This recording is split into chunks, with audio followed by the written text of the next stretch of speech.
Seenaa qabda biyya koo dhiiga gootaan ni qaamte alagaan sinnaaltu yoomuu lafee jagnootaan ijaaramte. Seenaa qabda biyya koo dhiiga gootaan ni qaamte alagaan sinnaaltu yoomuu lafee ijoollee keen ijaaramte. Ani gabrummaa baadhee akka horiititti buluu nyaadhe jedheen garaa kutadhe irree dhiiraa filadhe gogombisaan jira kunoo hidhadhe.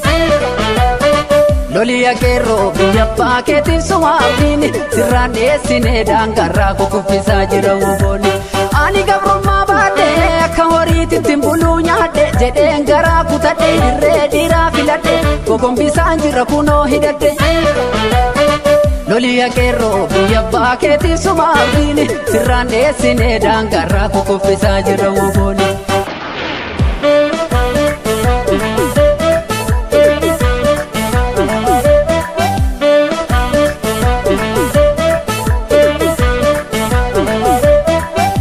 Hangafoonni qabsoo warri qabsiisanii lubbuttiin qusannee kan of wareeganii Oromiyaarraa dhiigaan sararanii galmaan gaa'uu qabnaa kaayyoo jaalleewwanii. Oromiyaarraa dhiigaan sararanii galmaan gaa'uu qabnaa kaayyoo jaalleewwanii.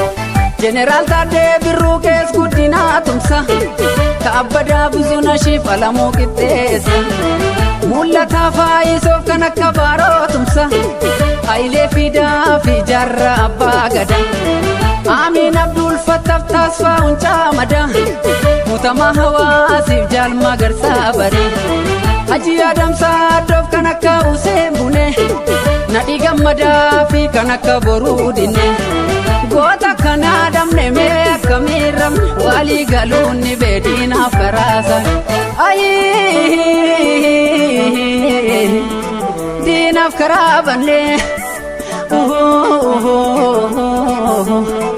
diinaaf karaa banne namne gootas wareegama hedduu baafne kan falaa jirra falmachaa jirra nu warrallee namne. Waadaa seennees nuti galmaan keenya saba keenyaaf lubbuun baatus lafeen boba'us qabsicha galmaan keenya.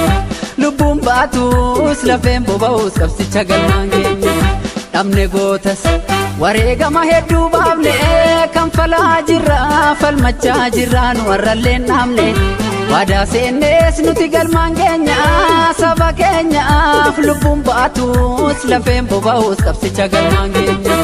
Lubbuun baatus lafeen boba'us qabsicha galmaan keenya.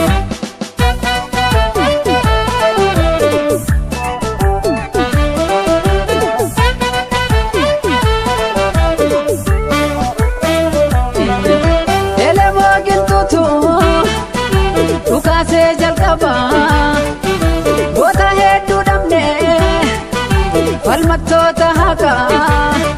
Badhaadha Dilgaasaaf Jaalburii Sooboruu Maammoo Mazaamiriif Jeneraal Waaqoo Buutuu yoo loluu gootummaan hiddaan akkaasonsaa Jaallaggasaa Wagii urjii lola keessa.